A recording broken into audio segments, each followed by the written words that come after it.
Hey everybody, Randy Reviews It here. So twice a year I like to go through my get home bags, my bug out bags if you will, and my vehicle to make sure that everything's in good working order.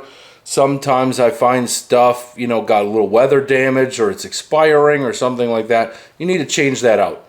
So recently I watched the Liberty Lounge podcast with my friends Johnny B and Jared, and check that out if you haven't. But they did an episode on bug out bags and kind of get home bags and what's in their bags, and it had me thinking about some things that I missed, because no get home bag is built in one sitting.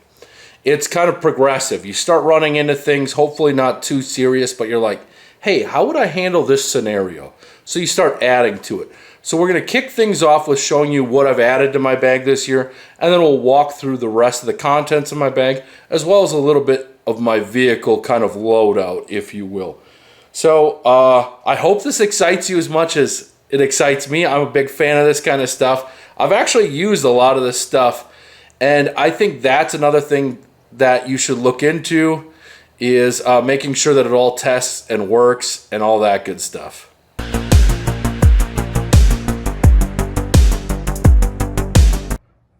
So let's kick things off with what I've added to my get home bag and kind of keep in my vehicle. I recently watched my friends Johnny B and Jared over at the Liberty Lounge podcast, and they were talking about their kits and that sort of thing, get home bags. And they were talking about, what would happen and the potential scenarios that could play out.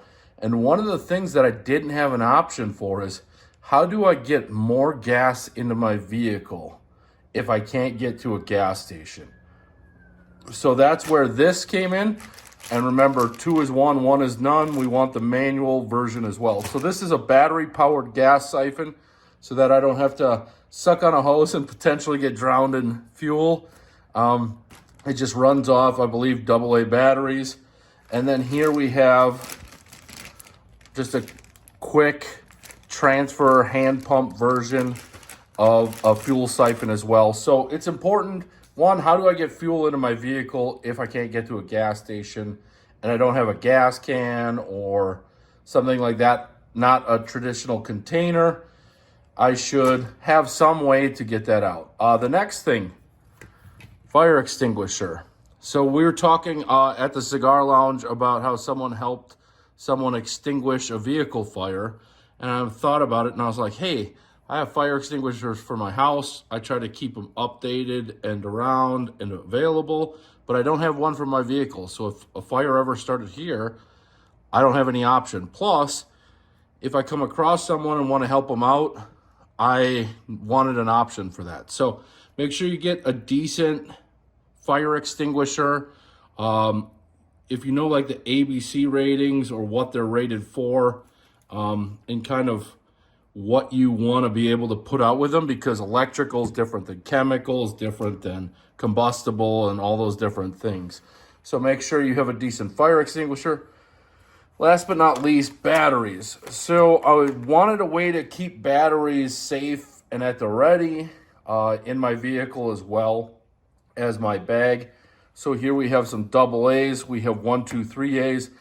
I'm in the process of switching my handheld light out for something that is dual fuel, because that dual fuel seems like the best option when it comes to like actual prepping. I know usually they're a little bit heavier, a little bit longer, that sort of thing. But the dual fuel makes a big difference if you can run, the 1, 2, 3A's and the rechargeable batteries in case the rechargeable at some point blows up or gives out. You don't have to look around for like an 18 350 or whatever, 2 of those 650s, something like that. So this is what kind of I have added to my bag this spring, and we'll get into the rest of my bag.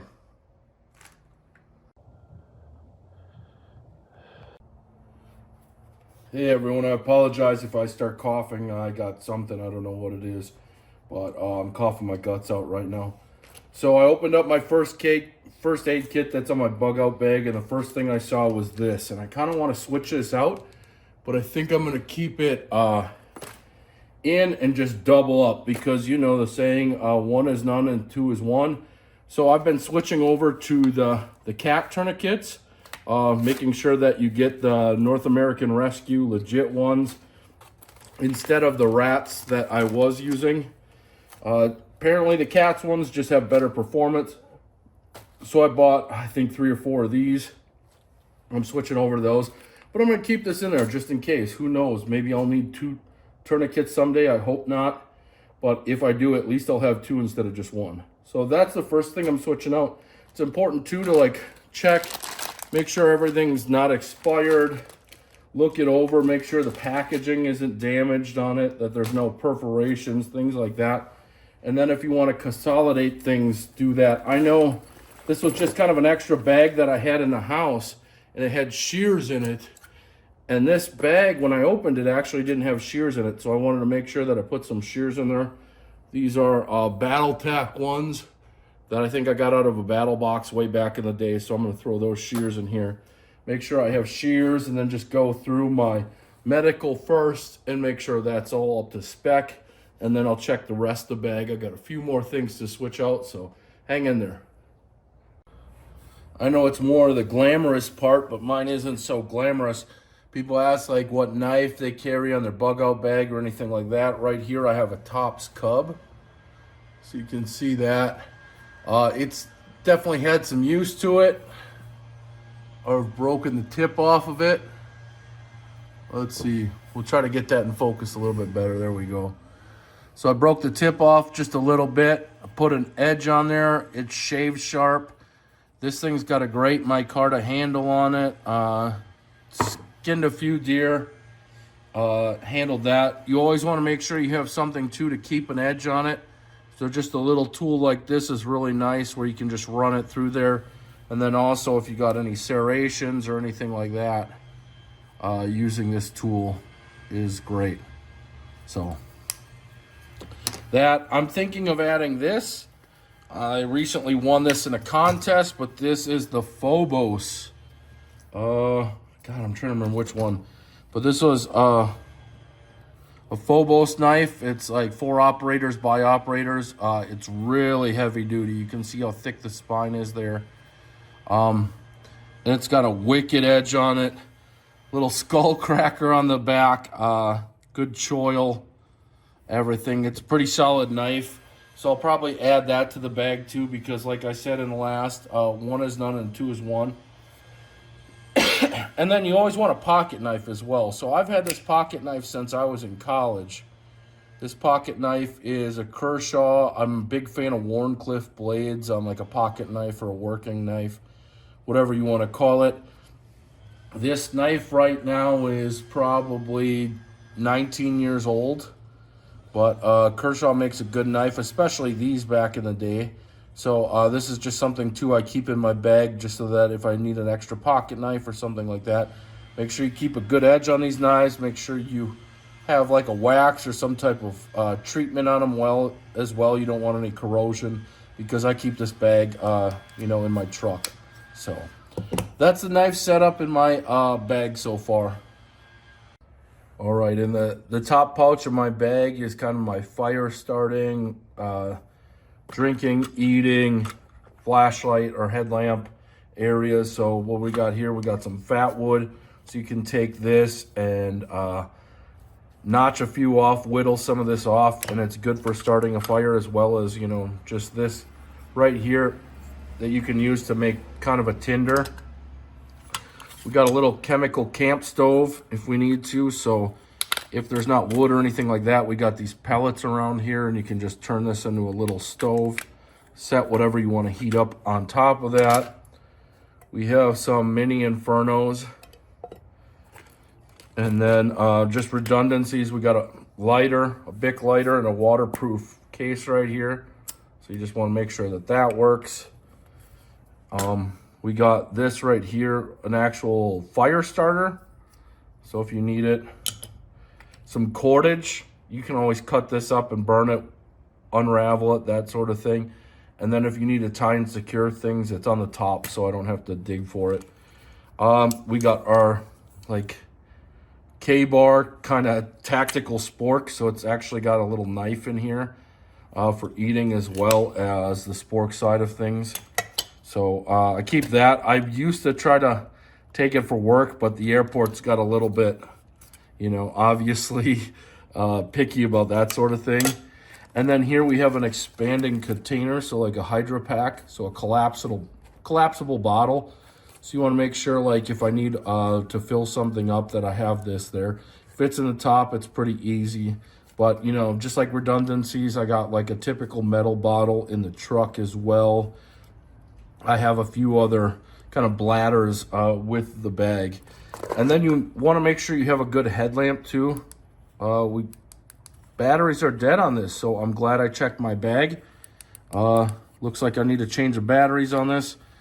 And then make sure that's up and running. Maybe add a second headlamp there because redundancy again.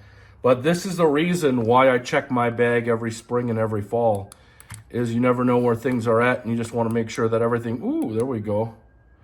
Just didn't hit the button right. You want to make sure everything's in good working order.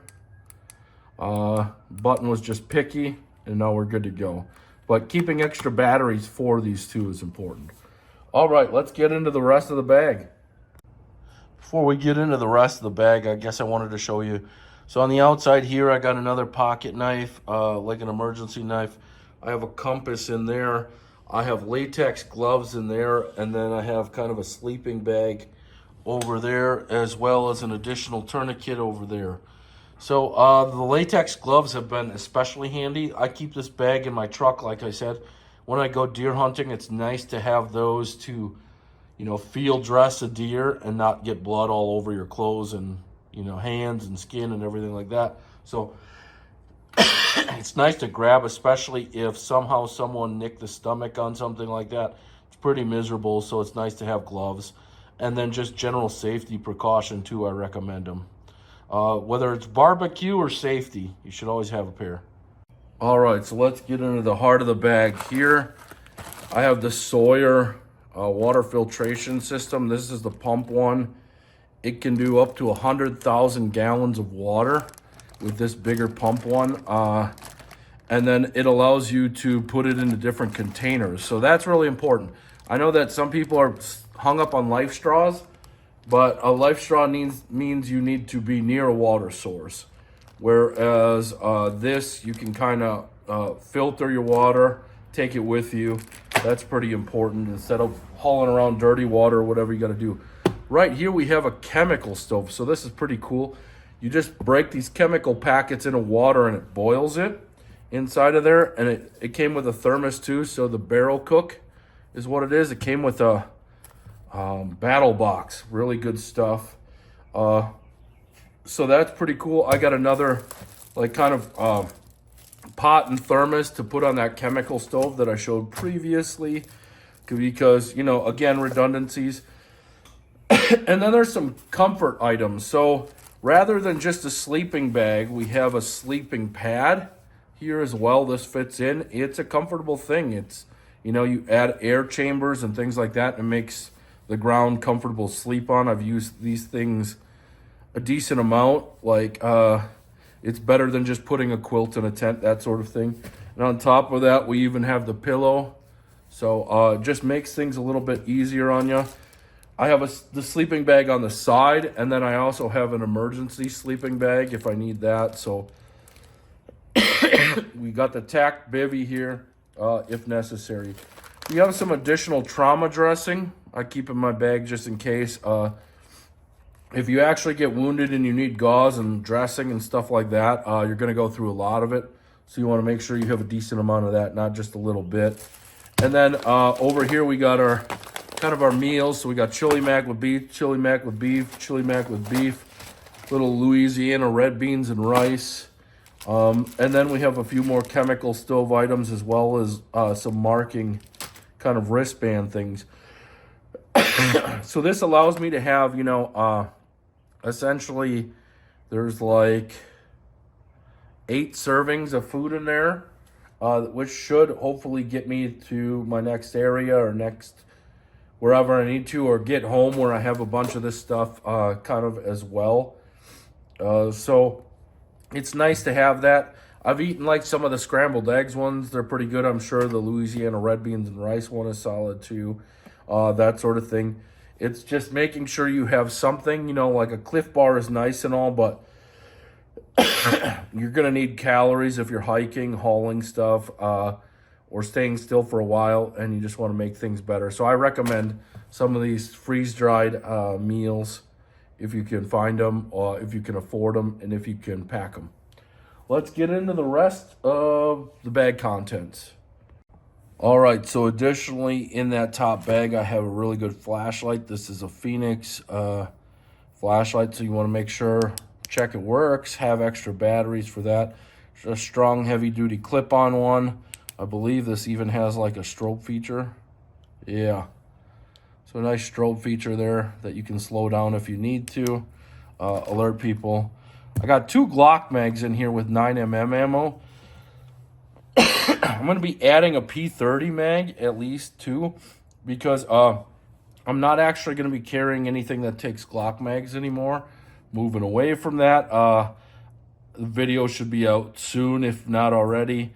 I don't know which order I'm releasing these in, so I can't give an exact kind of idea of that. But yeah, moving away from anything Glock. But I am keeping one of the mags just because it's such a widely used gun that keeping one of the mags so that I can, you know, if I somehow find myself without my firearms, that it's a pretty common gun that I could happen upon and then use with the ammo that I have. So making sure you have a mag or 2 at least in your bag. I have other stuff in my truck as well. And then what I carry, things like that. But like for my bug out bag, like if someone else were to happen to drive my truck for the day and something happened, they would have all this stuff. They wouldn't need my firearm. They'd be able to find one and probably go from there and do all right. So maybe I'm a loot drop, maybe not. Judge for yourself, but make sure you're checking your gear. Let's go into the conclusion. So this is the look at the completed bag. The other thing that's really important is getting a good quality bag. So making sure that your bag has good zippers, good pulls. It's not going to break. It's got really good material. Right here we got, I believe this is an Eberlestock. I'm trying to think if it's a half track or a full track. I think it's a half track. But the Eberlestock stuff has just been unbeatable for me. You know, my range bag I've had for 10 years now. I've beat the piss out of it, and it still just keeps taking abuse. And this bag, you know, has been beat around in my truck, goes out for every deer hunting season, that sort of thing. And it's still just holding strong, no issues, no rips, no zipper issues. Amazing stuff. I can't recommend Eberlestock enough. I know it's kind of pricey, but it's like the buy once, cry once scenario for me. All right, let's wrap things up, everyone. All right, now that you've seen what's in my bag, what's in my vehicles, I would love for you in the comments to tell me what I'm missing, what I need to kind of work on besides cardio, and just tell me like your suggestions or maybe things that you've encountered that have made you change your bag setup or anything like that, because I'm always curious. I like to control as many variables as I can, but also make it localized for me. You know, like I might not need as much water because I'm not in the desert to carry. Like I could use Life Straws and I could use Sawyers and things like that. But if you're out in the desert, you should probably have, you know, potable water in your vehicle. I could think of that as an example of things. But I hope you like this video. I'm going to try to do this series at least once a year. Twice a year is when I check my bags. It's that fall spring type thing. But I'm definitely, I would rather be wrong and learn something than to be right and not know of something. So correct me where I'm wrong. Add your flavor to things. I'd love to hear your input on where my bag situation and loadout could be improved. Thanks for watching, everyone. Take care.